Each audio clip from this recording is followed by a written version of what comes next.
नाम और नामी अभिन्न नहीं होते तो ये हो नहीं सकता था,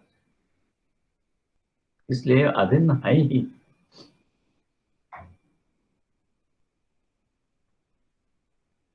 आगे मां कहती है, अक्षर भगवान का ही रूप है।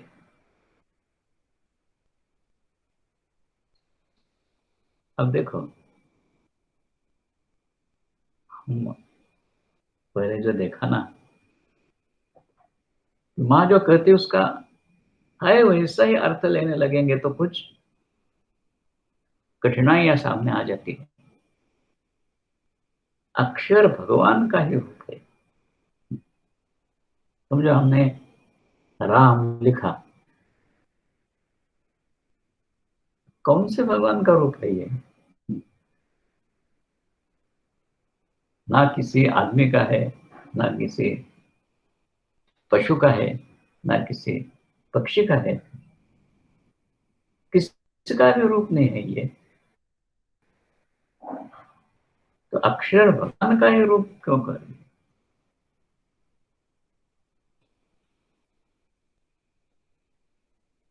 लेकिन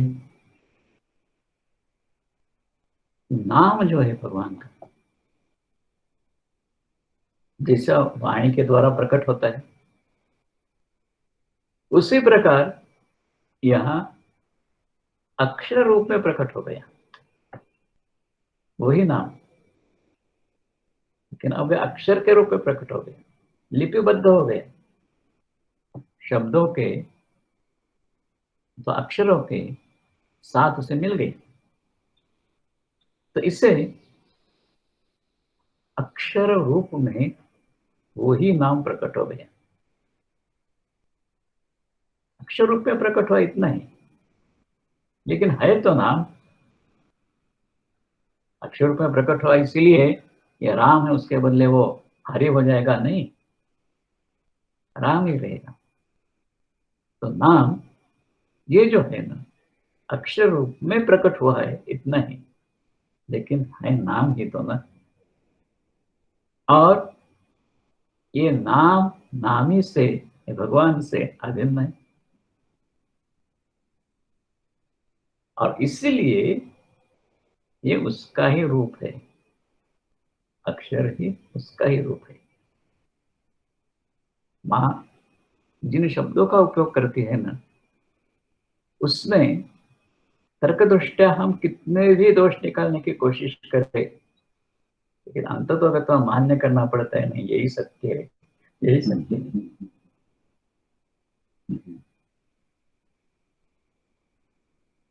इसके आगे कहती है,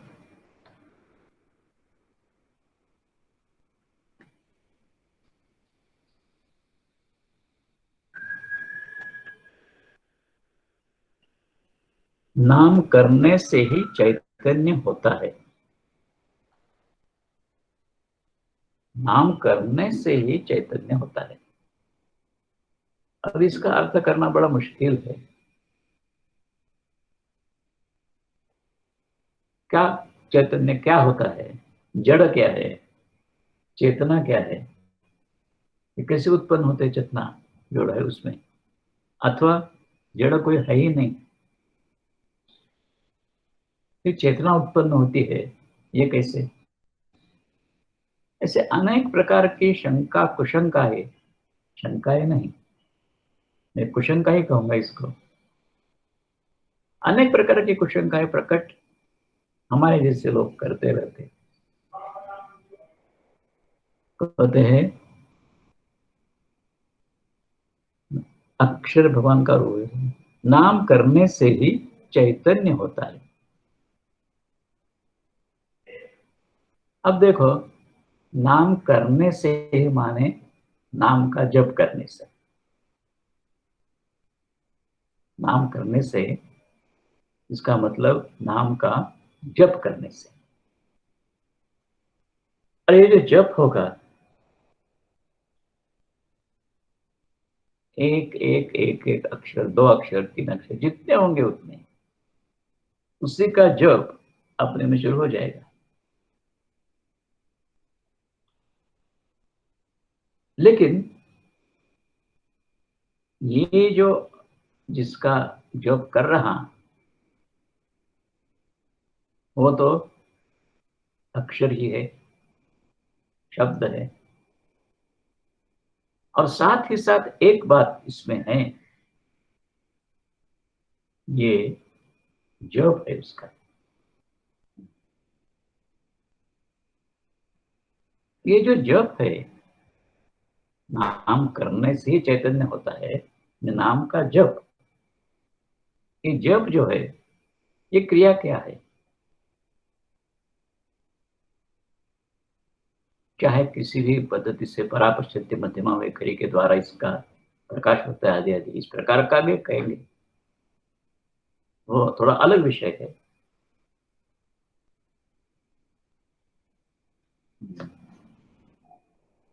थोड़ा अलग विषय है, उसकी तरफ हम अभी नहीं मुड़ेंगे।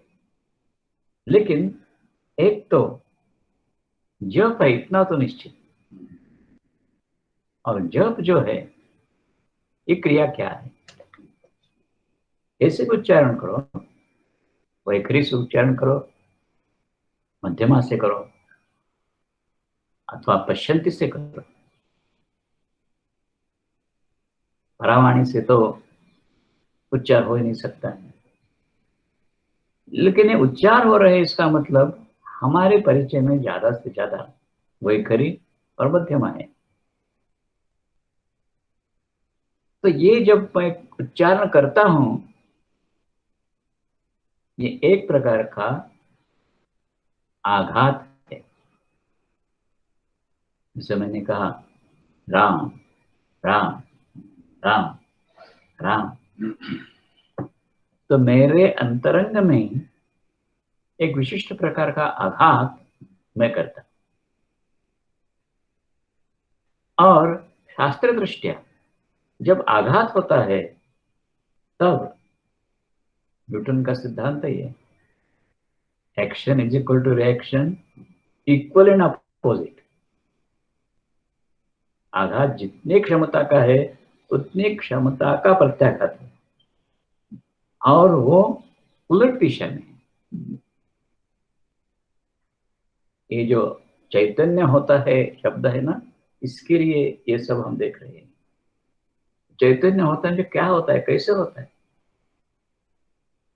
इसका मतलब ये है कि शब्द जो हम जप कर रहे हैं, उसी का आघात कर रहे हैं, उसी के द्वारा प्रत्याघात हो जाता है। और ये जो प्रत्याघात है, ये स्पंदन के रूप में ही रहता है, स्पंदन के रूप में रहता है, ना किसी शब्द के रूप में, ना किसी अन्य रूप में। सिर्फ स्पंदन, वाइब्रेशन। अब देखो, ये स्पंदन उत्पन्न होते हैं, मन की स्वाभाविक गति जो है, स्वाभाविक गति है पंच ज्ञानेंद्रियों के विषयों की ओर या जड़ की तरफ, तो मन की स्वाभाविक गति है।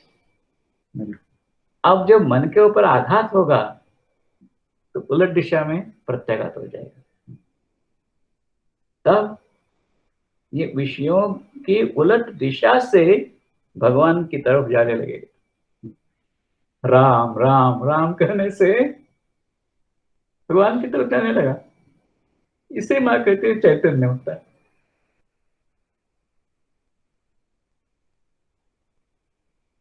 मां के वाणी का अनुशीलन करना पूरी तरह से एक प्रकार का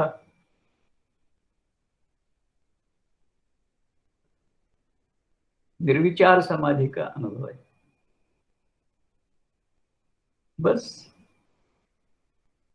कौन सा भी विचार रहता ही नहीं है, सिर्फ एक प्रकार का विस्मय चकित भाव उत्पन्न हो जाता है कि कैसे मां ने सिद्ध कर दिया, कैसे कर दिया।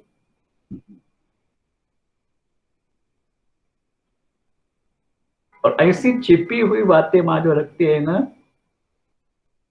इन्हीं को कहते उटपटांग बातें। पूरा पुराण।